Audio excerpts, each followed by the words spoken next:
सलाम, नमस्ते, सत श्री अकाल। मैं हूं रजा और आप देख रहे हैं रजाग्राफी की इंटरनेशनल प्राइम टाइम रिपोर्ट, जिसके अंदर आज आप मिडिल ईस्ट की भी खबरें सुनेंगे। तो काफ़ी इंपॉर्टेंट है, इसमें मिडिल ईस्ट की भी खबरें आपको बता रहा हूं, यानी पूरी दुनिया की 360 डिग्री घूम जाइए इस तरफ। सारी दुनिया की खबर आपको एक ही रिपोर्ट में दे रहा हूँ। दोस्तों, रमज़ान कादिरोव ने धमकी दी है। किसको? जो लोग कुरान पाक की तौहीन कर रहे हैं, कुरान जला रहे हैं, जो लोग कुरान की बेहुरमती कर रहे हैं स्वीडन में और डेनमार्क में। रमज़ान कादिरोव ने कहा है कि दुनिया डील नहीं कर पा रही है इनसे, लोग इनसे डील नहीं कर पा रहे, देश इनको सज़ा नहीं दे पा रहे। हमारी जंग के बाद, यानी यूक्रेन और रशिया की जंग ख़त्म होने के बाद, मैं खुद इनसे डील करूंगा, यानी मैं खुद इनको सज़ा दूंगा। तो यानी रमज़ान कादिरोव की सबसे बड़ी धमकी आ चुकी है कुरान जलाने वालों के लिए। हालांकि जिस टाइम ये बयान आया उससे कुछ ही देर पहले आपकी स्क्रीन पर देखिए इस शख्स को।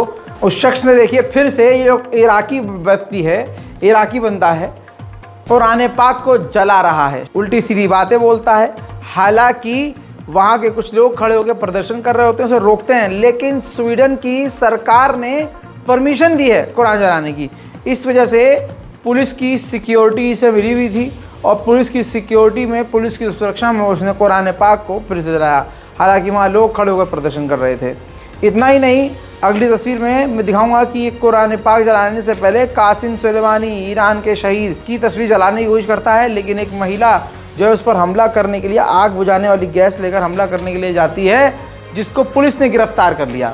यानी कुरान जलाने की परमिशन लेकर कुरान जलाने पर पूरी सिक्योरिटी स्वीडन की पुलिस उसे दे रही है, पूरा उसका ध्यान रखा जा रहा है। सिगरेट पीता हुआ फुल टशनबाजी में कुरान जलाता है, ईरान के सुप्रीम लीडर की तस्वीर जलाता है, हिजबुल्लाह की तस्वीर जलाता है, कासिम सुलेमानी की तस्वीर जलाता है, और स्वीडन चुपचाप इसे होने देता है। अब देखना यह है कि इस इराकी, वैसे तो इसकी ज़िंदगी बेकार हो गई है, ये स्वीडन से बाहर निकल ही नहीं सकता है। और एक व्यक्ति के चक्कर में स्वीडन ने ऐलान कर दिया है कि हमारे देश पर आतंकी हमला हो सकता है। एक व्यक्ति ने, जो कुरान पाक को जला रहा है, उसने स्वीडन को चारों तरफ से मुसीबत में डाल दिया है।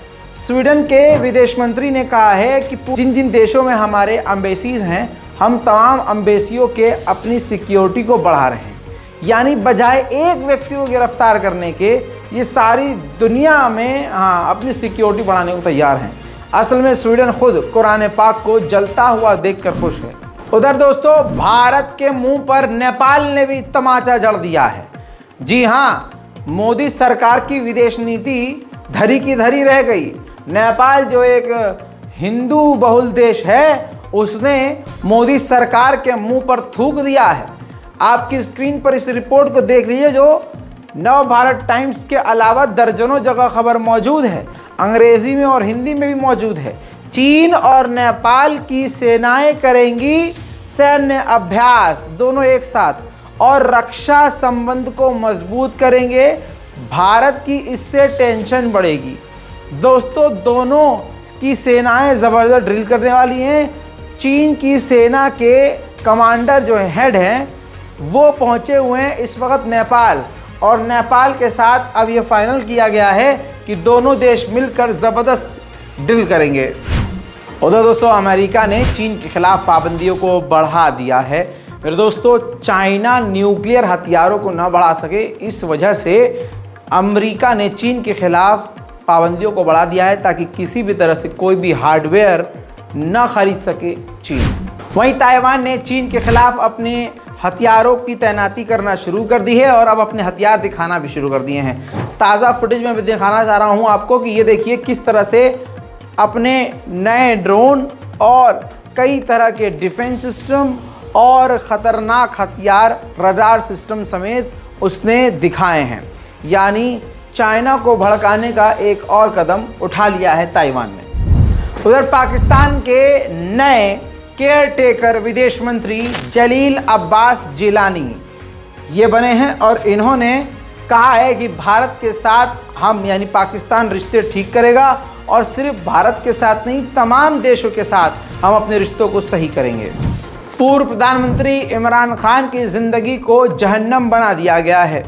विपक्ष की पार्टियों और खासकर शहबाज शरीफ की सरकार ने इमरान खान को पूरी तरह से बर्बाद करके जेल में काल कोठरी में डाल दिया है, जहां हिम्मत बड़ों बड़ों की टूट जाती है। ऐसे में इस शख्स ने यानी इमरान खान ने कहा है कि अपने मुल्क के लिए मैं 1000 साल भी जेल में रहने को तैयार हूँ। उधर मेरे दोस्तों, आपको पाकिस्तान से एक बड़ा अपडेट देना चाहूँगा। पाकिस्तान में जो चर्च जला गया था, 3 दिनों के अंदर पाकिस्तान की पुलिस ने रिपोर्ट भी जांच की जारी कर दी है, जिसमें पाकिस्तान पुलिस ने बताया है कि 19 से ज़्यादा चर्चों को तोड़ा गया है और कम से कम 28 से 29 ईसाइयों के परिवारों के घर पर हमला किया गया है। और इस वक्त पंजाब में 3000 चर्च जो हैं, 3000 चर्च पंजाब में, उनकी सिक्योरिटी बढ़ा दी गई है और लगातार गिरफ्तारी चल रही है। कनाडा में जो जंगल की आग लगी थी, कनाडा उसको नहीं बुझा पाया है, बल्कि वो बढ़ती जा रही है। कनाडा के येलो नाइफ शहर में ज़बरदस्त तरीके से आग बढ़ने लगी, तो येलो नाइफ शहर के तमाम 20,000 लोगों को एक जगह से दूसरी जगह ट्रांसफ़र किया गया है और आग अभी भी नहीं बुझ पा रही है। 1000 फायर ब्रिगेड के कर्मचारी लगे हुए हैं लगातार आग बुझाने के लिए। कनाडा अपने आस पड़ोस के देश की सेनाओं की मदद भी ले रहा है, लेकिन आग को नहीं बुझा पा रहा।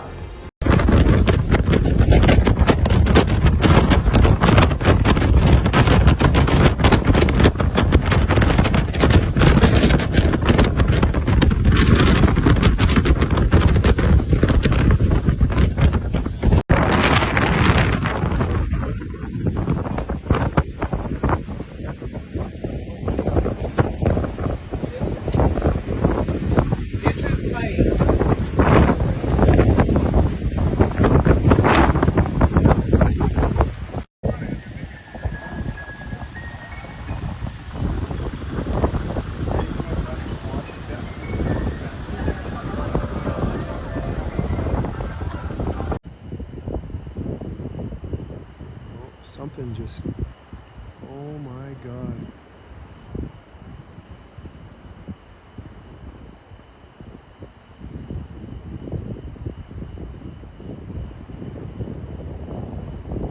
तालिबान की सरकार के दौरान अफगानिस्तान की हालत बताई जा रही है काफ़ी ख़राब हो रही है। दोस्तों, WHO ने अलार्म जो है जारी कर दिया है, रेड अलर्ट अफगानिस्तान के लिए जारी करते हुए कहा है कि 30,000 अफगानियों को तुरंत प्रभाव से मदद की ज़रूरत है, जिनके पास न रोटी है, न मकान है, न कपड़ा है, न दवाइयाँ हैं और हालत उनकी बिगड़ती जा रही है। उधर स्पेन में भी वाइल्ड फायर जंगल की आग लगी हुई है, जिसको काबू नहीं कर पा रहा है Spain.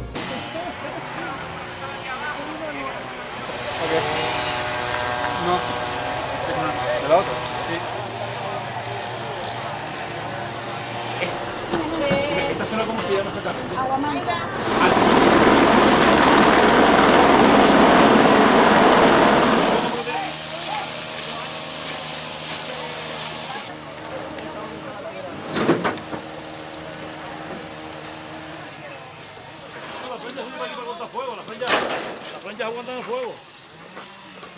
Sí, parece una cosa.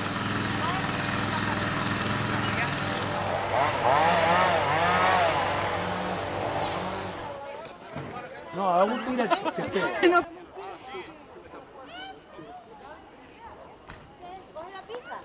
No, bueno que si lo grabo. Ahora lo grabo. उधर वेस्ट अफ्रीका के मिलिट्री चीफ आपस में मिल रहे हैं, मीटिंग कर रहे हैं।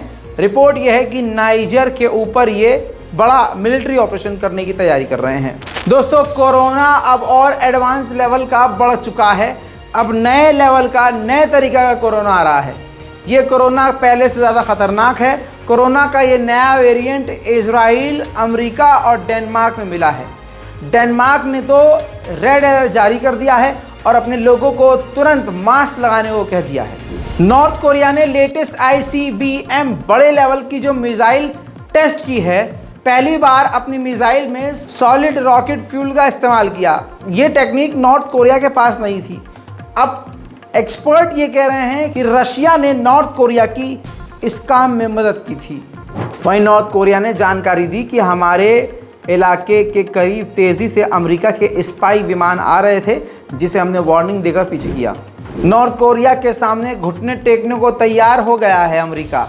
अमेरिका के राष्ट्रपति बाइडेन ने कहा है कि बिना किसी शर्त के हम मिलने को तैयार हैं, यानी मैं नॉर्थ कोरिया से मिलने को तैयार हूं, लेकिन इसके बावजूद नॉर्थ कोरिया ने अभी तक अमेरिका को कोई जवाब नहीं दिया है। दोस्तों, अब आपके पास खबर जो आने वाली है, जो खबर देने वाला हूँ वो है मिडिल ईस्ट की।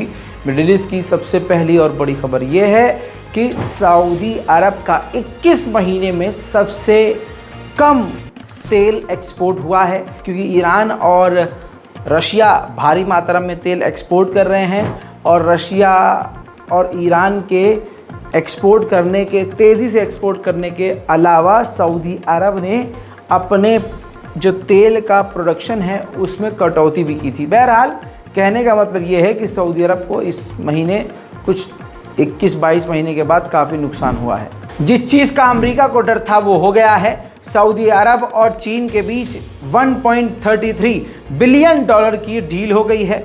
फिलहाल ये रक्षा उद्योग में डील नहीं है, ये बिजनेस, ट्रेड, इंफ्रास्ट्रक्चर, इन तमाम चीज़ों को लेकर डील की है। लेकिन इसके बाद अब अमेरिका की नींद उड़ चुकी है, क्योंकि अब इन तमाम डील के बाद सऊदी अरब में चीन मौजूद होगा।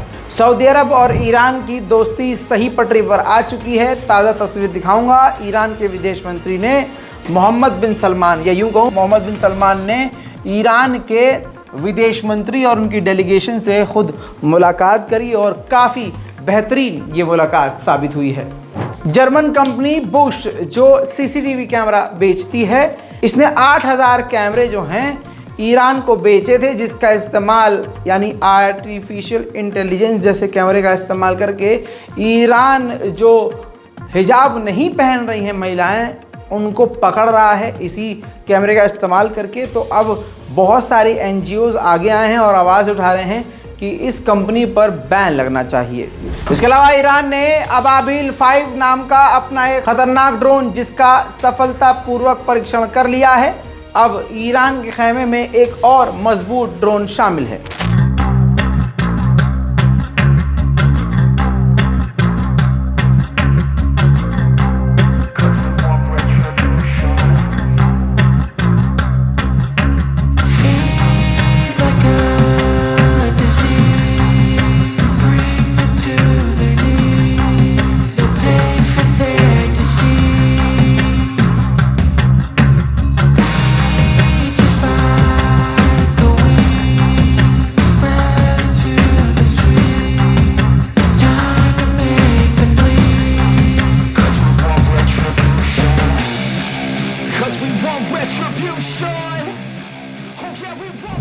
ईरान के चाबहार पोर्ट पर भारत ने सबसे मोटी रकम लगाई है।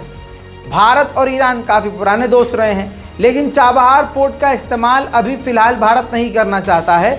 उसके कई सारे रीज़न हैं, और जो ग्रीस का पोर्ट है उसका इस्तेमाल भारत करना चाहता है। लेकिन इन तमाम चीज़ों के बावजूद ईरान भारत से नाराज़ ना हो जाए, इसके लिए प्रधानमंत्री मोदी जी ने खुद इब्राहिम रईसी ईरान के राष्ट्रपति से बात की है और उनको सब कुछ एक्सप्लेन किया और कहा है कि हम चाबहार पोर्ट पर भाई बहनों और इन्वेस्टमेंट करते रहेंगे और आपकी पूरी मदद करेंगे।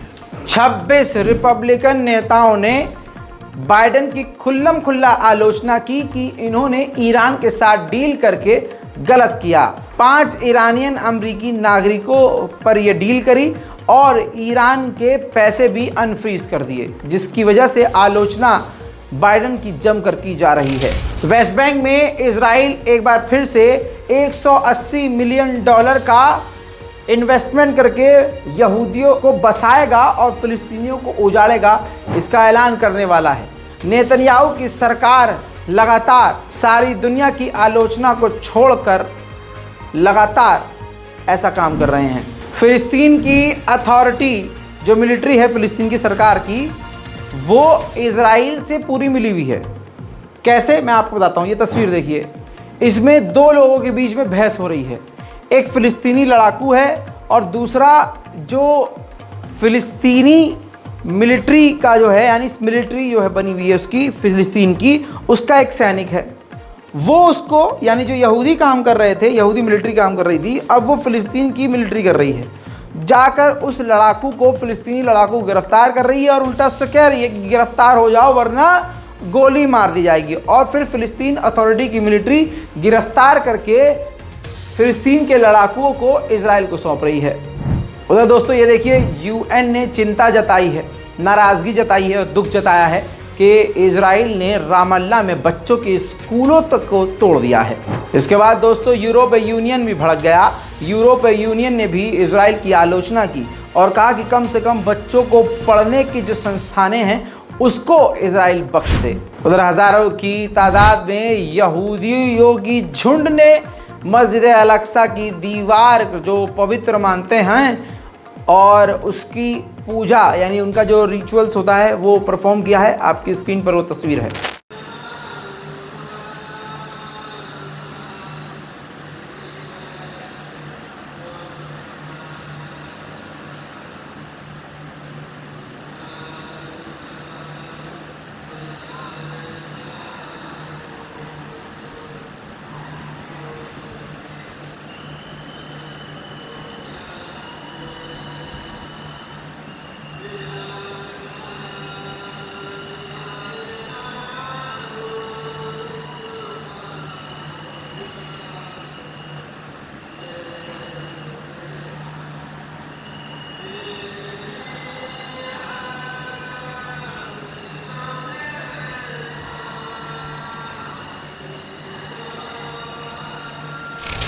सीरिया में जो पीकेके के लड़ाके हैं, जो पीकेके के लड़ाके तुर्की पर हमला करते रहते हैं, उन पीकेके के ग्रुप के साथ सीरिया में अमेरिकी मिलिट्री ने हाथ मिलाया और एक साथ जंग की तैयारी की। मिलिट्री ड्रिल देखिए।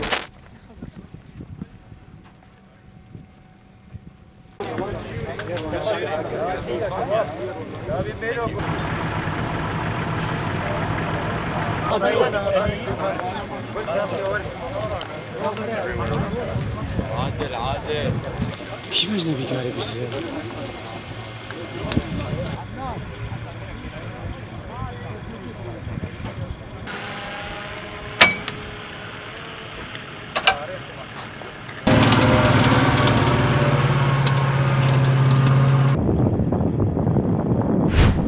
देखिए जो साइप्रस है, आधा साइप्रस खुद साइप्रस चलाता है और उस आधे साइप्रस पर तुर्की का कब्जा है। बीच का जो कुछ बफर जोन समझ लीजिए, जो इलाका है, उसे यूएन कंट्रोल करता है। तो यूएन अपनी जगह पर कुछ दीवार फेंसिंग कर रहा था, उस जगह को थोड़ा अपग्रेड कर रहा था। तो तुर्की के बिल्डोज़र आते हैं और यूएन की गाड़ियों को तोड़ जाते हैं। देखिए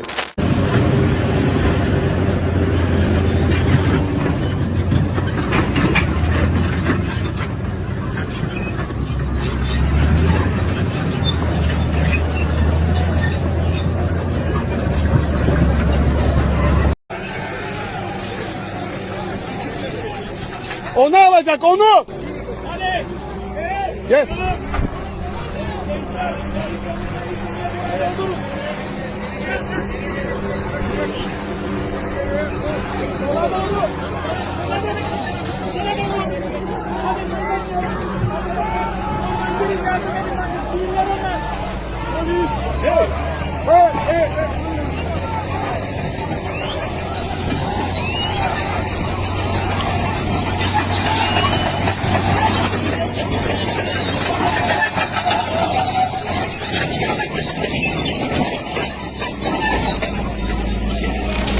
मेरे दोस्तों, ये थी अंतरराष्ट्रीय plus middle east special report. इस रिपोर्ट को शेयर कीजिए, दुआओं में याद रखिए। मैं हूं रजा और आप देख रहे थे रजाग्राफी। जय हिंद।